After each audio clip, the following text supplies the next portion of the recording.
सरकार ने जनता को पेट्रोल डीजल की कीमतों का एक और डोज दे दिया है। अभी तक पिछले 10 दिनों में 4 डोज दिए जा चुके हैं, जिनमें करीब 8 रुपये प्रति लीटर की बढ़ोतरी पेट्रोल और डीजल में हुई है।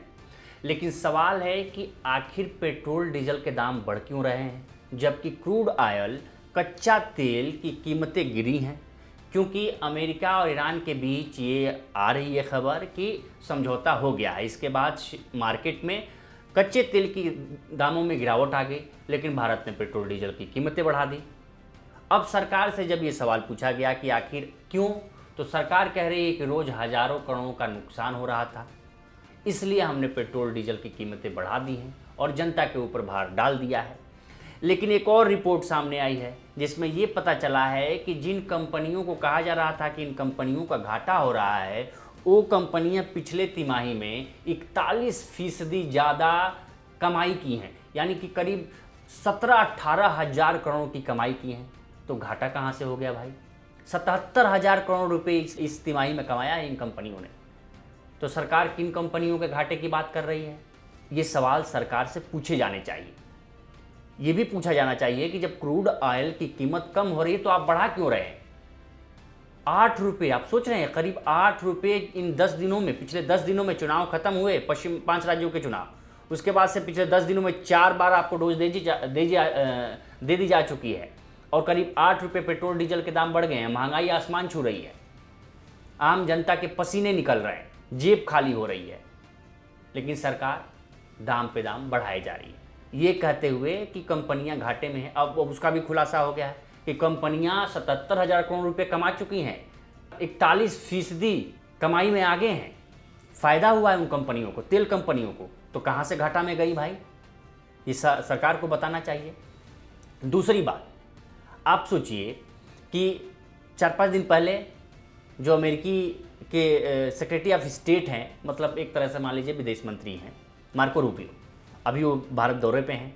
वो जब भारत दौरे पे नहीं थे तो उन्होंने कहा था कि भारत दौरे पर वेनेजुएला की जो कार्यवाहक राष्ट्रपति हैं वो जाएंगी, लेकिन भारत को पता ही नहीं था कि वेनेजुएला की राष्ट्रपति जाएंगी भारत। अब कहीं मीडिया में धीरे धीरे खबरें छप रही हैं कि वेनेजुएला की राष्ट्रपति आ रही हैं भारत में। क्रूड ऑयल जो कहा जा रहा है कि भारत वेनेजुएला से ऑयल खरीदे, क्योंकि अमेरिका ने उस पर कब्जा कर लिया है। निकोलस मादुरो को, वहाँ के जो राष्ट्रपति थे, अमेरिका ने उनको गिरफ्तार कर लिया, उठवा लाया वहाँ से। अब जो कार्यवाहक राष्ट्रपति हैं वही देख रही हैं, तो जो अमेरिका कह रहा है वो मान रही हैं। तो अमेरिका दबाव कहा है कि भारत अब वेनेजुएला से क्रूड ऑयल खरीदे, कच्चा तेल खरीदे। लेकिन क्या भारत अगर वेनेजुएला से तेल खरीदता है तो क्या वो सस्ता पड़ेगा? नहीं, वो सस्ता कभी भी नहीं पड़ेगा। अरागची आए थे, ईरान के विदेश मंत्री, उन्होंने साफ कहा कि भारत आखिर ईरान से कच्चा तेल क्यों नहीं खरीद रहा, हम सस्ते में देने के लिए तैयार हैं। रूस कह रहा है कि हम भारत को सस्ते में कच्चे तेल देने के लिए तैयार हैं। तो भारत आखिर खरीद क्यों नहीं रहा भाई? रूस देने के लिए तैयार है, ईरान देने के लिए तैयार है। कल जब मार्को रूबियो के साथ अपने एस जयशंकर साहब विदेश मंत्री जो हैं, उन्होंने कहा कि भारत झुकेगा नहीं, जहां से मन करेगा वहां से तेल खरीदेगा। लेकिन साहब आपके आंकड़े दिखा रहे हैं कि आप रसिया से तेल खरीदना, अभी जब सैंक्शन हटाया था अमेरिका ने 30 दिन के लिए, अब सैंक्शन हटा दिया है तो अब तो फिर नहीं खरीद रहे हैं आप। तो आप किसके दबाव में रसिया और ईरान से तेल नहीं खरीद रहे हैं? आप सोचिए कि शिपिंग कॉस्ट कितनी महंगी हो जाएगी अगर भारत वेनेजुएला और अमेरिका से तेल लेके आता है और रूस और ईरान से तेल खरीदना बंद करता है। तो एक तो शिपिंग कॉस्ट बढ़ जाएगी, क्योंकि रूट बहुत लंबा है, तो तेल जो ऑलरेडी इससे महंगा मिलेगा, 12 से $15 प्रति बैरल महंगा मिलेगा। उसके बाद शिपिंग कॉस्ट बढ़ जाएगा, वो कहाँ आसमान छुएगा पेट्रोल डीजल का दाम जब उसकी प्रोसेसिंग होती। और जो वेनेजुएला का क्रूड ऑयल है, कच्चा तेल है, वो रसिया और ईरान से बहुत ख़राब है, उसकी प्रोसेसिंग कॉस्ट महंगी हो जाएगी, तो पेट्रोल डीजल और महंगा हो जाएगा। और जो भारतीय कंपनियां हैं वो उस तरीके से फिट हैं कि वो रसिया और ईरान के तेल को फिल्टर कर सकती हैं, प्रोसेस कर सकती हैं, उसके मुताबिक बनाया गया है आसानी से, ना कि अमेरिकी और वेनेजुएला के तेलों को कच्चे तेल को प्रोसेस कर सकती हैं, लेकिन उसके लिए बहुत संसाधनों की और ज़रूरत होगी। तो आखिर भारत किस दबाव में रसिया और ईरान से तेल नहीं खरीद रहा? भाई आम जनता को अगर फ़ायदा पहुंचाना है, जब आप कच्चे तेल की कीमत गिरती है तब तो आप नहीं गिराते हैं, पेट्रोल डीजल के दाम कम नहीं करते हैं, बढ़ती है तो बढ़ा देते हैं। अब तो घट गई है, क्यों नहीं आपने घटाया, आप तो और बढ़ा दिया आपने आज। तो ये सवाल जनता पूछ रही है। सुनिए अरविंद केजरीवाल ने क्या कहा है। आज फिर उन्होंने पेट्रोल और डीजल के दाम बढ़ा दिए, 2.5 रुपए औसतन पूरे देश में बढ़ाए हैं। चौथी बार बढ़ाए हैं पिछले कुछ दिनों में। लगभग 7.5 से 8 रुपए पेट्रोल और डीजल के दाम बढ़ गए पिछले 10-15 दिन के अंदर। रशिया और ईरान हमें सस्ता और पर्याप्त मात्रा में तेल और गैस देने के लिए तैयार है। क्यों नहीं खरीद रहे हम लोग उनसे? मैंने आपसे 2-3 दिन पहले पूछा था, क्या हमारे देश को रशिया और ईरान से तेल और गैस खरीदना चाहिए? लगभग 97% लोगों ने मुझे कहा कि हाँ, हमें खरीदना चाहिए। जब हमारे देश के लोग काम मांग कर रहे हैं कि हमें ईरान और रशिया से तेल और गैस खरीदना चाहिए, वो हमें सस्ता दे रहे हैं, पर्याप्त दे रहे हैं, तो हमारे देश के प्रधानमंत्री की क्या मजबूरियां हैं जिसकी वजह से वो तेल और गैस रशिया और ईरान से नहीं खरीद रहे? मैं आपसे पूछना चाहता हूं, आपको क्या लगता है प्रधानमंत्री जी रशिया और ईरान से तेल और गैस क्यों नहीं खरीद रहे?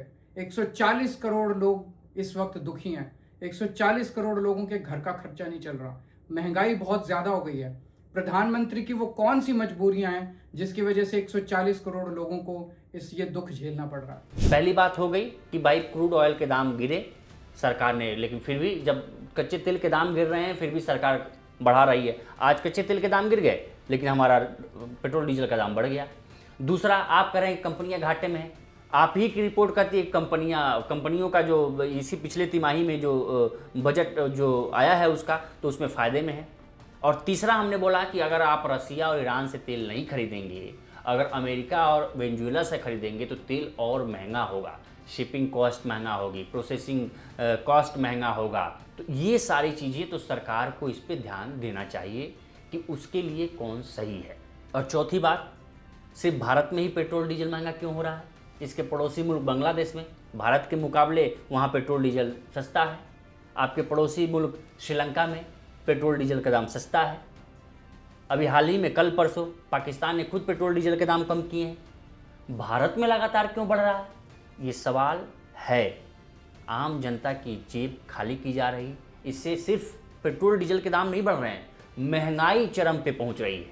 ट्रांसपोर्टेशन का खर्चा बढ़ेगा, महंगाई बढ़ेगी, आम जनता परेशान होगी, आमदनी है नहीं, बेरोजगारी चरम पे है। किसानों के लिए, किसान गाँव में आप चले जाइए, डीजल मिलना मुश्किल हो गया है, खेती का वक्त है, कैसे किसान खेती करेंगे? तो ये सवाल है और सरकार को इस पे आके स्पष्ट करना चाहिए और जनता को राहत देनी चाहिए। क्या चुनाव का इंतजार किया जा रहा था कि चुनाव बाद ये चीज़ें की जा रही थी? आज राहुल गांधी ने फिर से ट्वीट किया है कि वो लगातार कहते आए हैं। उससे पहले जब पेट्रोल डीजल के दाम नहीं बढ़े थे तभी राहुल गांधी ने कह दिया था कि पेट्रोल डीजल के दाम बढ़ेंगे।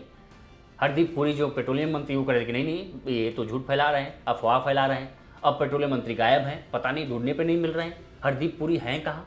तो सवाल है कि आम जनता पर ये भार पड़ रहा है, ये महंगाई बढ़ रही है और सरकार इससे कैसे आम जनता को निजात दिलाएगी, ये सबसे बड़ा मुद्दा है। ईरान और रसिया से तेल लेना भारत के लिए फ़ायदेमंद है। उसी के अनुसार रिफाइनरी कंपनियां हमारी बनी हैं कि उन्हीं के क्रूड ऑयल, कच्चे ऑयल को रिफ़ाइन कर सकती हैं। अमेरिका और वेनेजुएला से तेल लेना महंगा पड़ेगा क्योंकि शिपिंग कॉस्ट, लंबा रूट है और उसके क्रूड ऑयल बहुत हैवी हैं, तो उनको रिफ़ाइन करने के लिए अलग से, अमेरिका का एकदम लो है, लाइट है, तो उसको रिफ़ाइन करने के लिए अलग से लाना पड़ेगा।